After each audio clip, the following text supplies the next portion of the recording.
Hi Taurus, welcome to Higher Source Tarot for a tarot reading on location here for all Taurus, Sun, Moon, Rising, and Venus. Thanks to all of you for all the support. I send you love and positive energy every day. I love doing this. Today we're in a Marriott, and I did this because I didn't want to miss the readings this week, so I thought I'll just bring a few things. I'm here by myself. I'm visiting someone, so not a big deal. I think of tarot as sacred divination, so if I had a hotel room full of people, I wouldn't be doing this. But in this case, it's kind of nice. But anyway, if you are new here, welcome to you. I post new readings on Friday, then again on Monday. So if reading doesn't resonate, come back in a couple of days. You can watch a new reading. Fridays are a general reading. Mondays are a different style every week. So if you like tarot and you like the channel, I'd love to invite you to subscribe to Higher Source Tarot. All right, what advice do you have for Taurus? Sun, Moon, Rising, and Venus. What does Taurus need to know, please, for the best and highest good of all concerned with Taurus? Messages for Taurus, please. Okay. So we'll start here with the tarot, and then we'll have the angel answers oracle cards as well. You've got the Queen of Cups, the Empress, the Seven of Cups, and the Lovers. Very beautiful so far. We have the Eight of Swords, the Emperor. That's cool. Strength, and wow, that is amazing. I absolutely love this. Really incredible reading. You know, you have partners for life here, okay? Whatever you're doing, whatever endeavor you're doing, this is so important because they came out right on top of each other. Plus, you have the Lovers here as well. So let me just, this is a little different camera angle for me too, but you know, we've got the 3 and 4 right stacked on top of each other. There's 78 cards in the deck. Now, of course, the Lovers is 6, but that's still fine. There's something here about a true partnership, and it's beautiful. You have love all over this. And if it's a reconciliation with the Ace of Wands here, if you're asking, are they coming back? The answer is yes. There's reconciliation here too. So it's wonderful energy. We've got Aries, Gemini. We have water, earth, Leo here. We've got fire and air. So with the Queen of Cups, this is a true companion. It really is an energy. Queens and kings are masters of the suit. So it's mastering love, but it's also mastering the love of your life, the life that you are living, because you have expansion and growth for career here too. You have a choice though, definitely. There's a choice being presented in the reading. This is a card of having deep intuition, so pay attention, mind your dreams, mind your intuitive hits, those intuitive thoughts. Don't just dismiss those, because in this energy, they are important. It can be a little bit of an emotionally charged energy, just feeling highly emotional, but I'm getting the feeling more of like exhilaration. The only thing with that is sometimes we get scared when we get into that, right? We go, when's the other shoe gonna drop? This is too good.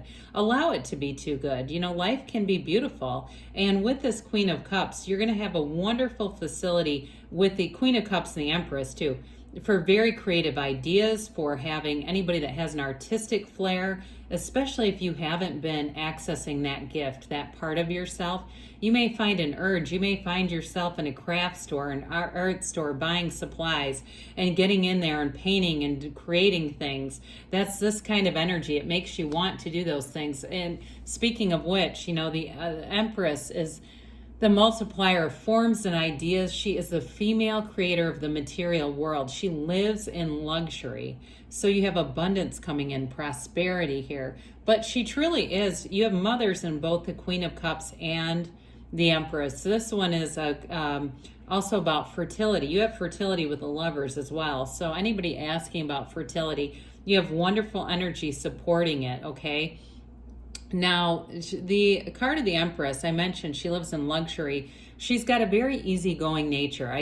We talked earlier about the creativity, the arts, anything like that, where you like to just get your creative juices flowing. You'll have a wonderful gift and energy for doing that, but it's also too a card of success. There's an easygoingness here. Now, I mentioned in the past that I have a very good friend at work who's a Taurus, and she likes to get things done, and I think she's hilarious. I mean, she and I do great together, but I feel like in this energy, it kind of softens that. I mean, somebody at work called her a bulldog, and I'm not kidding. They didn't mean it in a mean way, but they meant that when she has an idea, she doesn't let it go.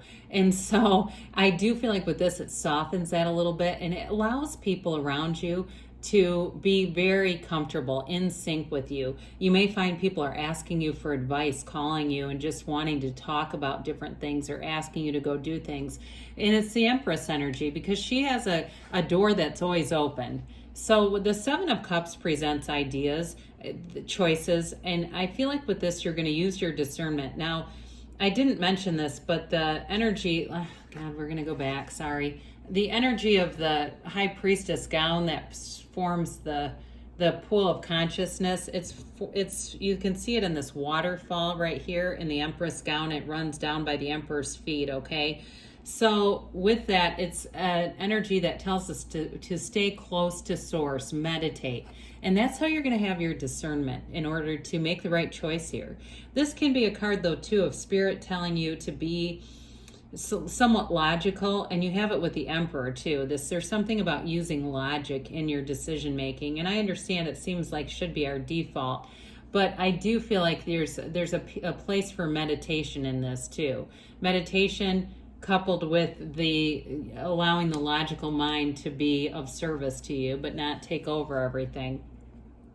Well, in terms of career, the Lovers is a card that tells you your career life is blooming and it's a match, okay? So we allow this to be an energy that will unfold and bring in more for you. This too, though, is a card of source. You've got the Archangel Raphael there, and it's your conscious mind represented by Adam here influencing Eve, the subconscious. That's all connected to source. But also in the card of the Lovers, you've got the Sun. And there are very few cards that have a sun in them, only I think 4 or 5.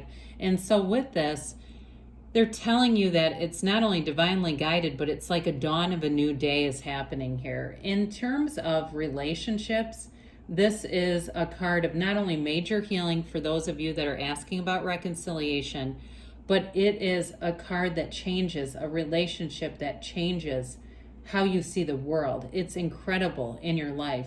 It's like the importance of love in your life is encapsulated in this energy.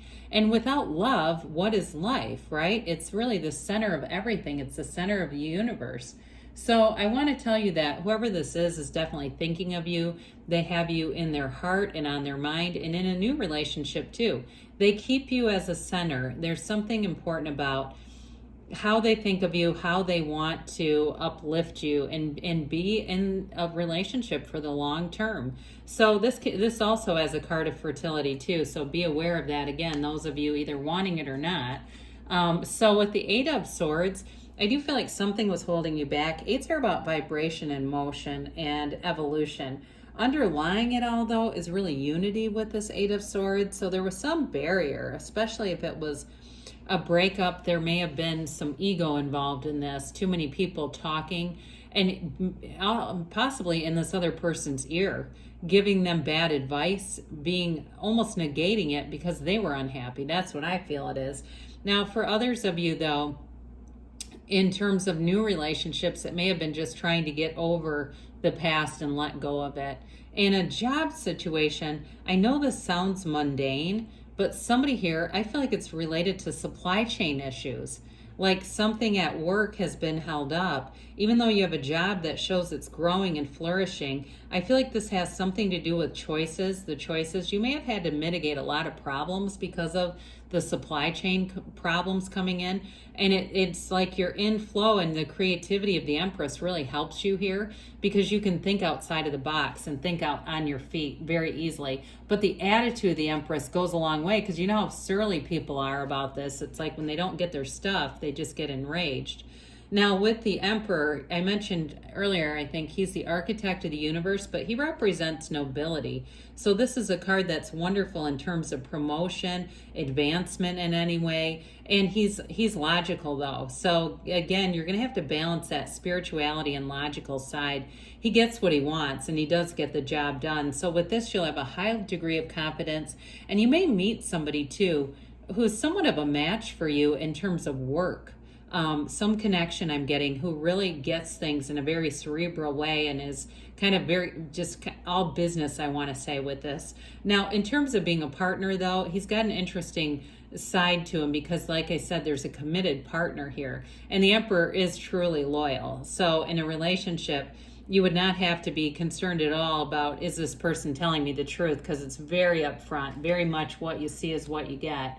Well, strength comes in, and again, you're overcoming any obstacles. If you've had some setbacks at work with the Eight of Swords, something that restricted you, that felt like it was out of your control, the Strength card helps you just finesse things along. There's something about finesse here that seems important in your life right now. With the Strength card, though, it's definitely feeling like you have this internal control over things. And it may help you to feel centered. And part of that's the meditation too. But this is the right direction of force. It's not trying to force manifest or really overpower anybody. We talked about this before. You got a new beginning here. Now, in a relationship, if it's a new relationship, it is passionate. It's fun. It's exciting. It's like, having the ability to be creative and go out and do new things.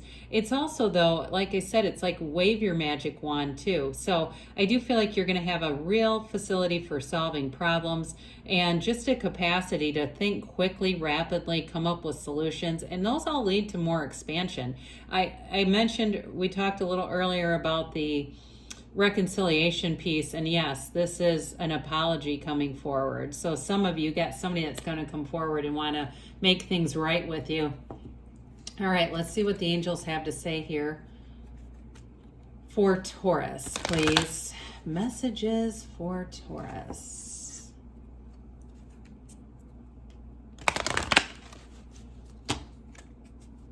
Okay, well, I think that will work okay. Okay, what else does Taurus need to know, please?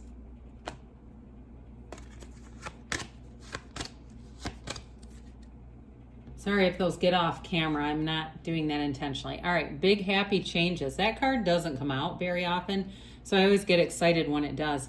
Ask your angels. Ask and they'll show you, and you've got an angel in the reading. Success. This reminds me a lot of the Chariot when we get that.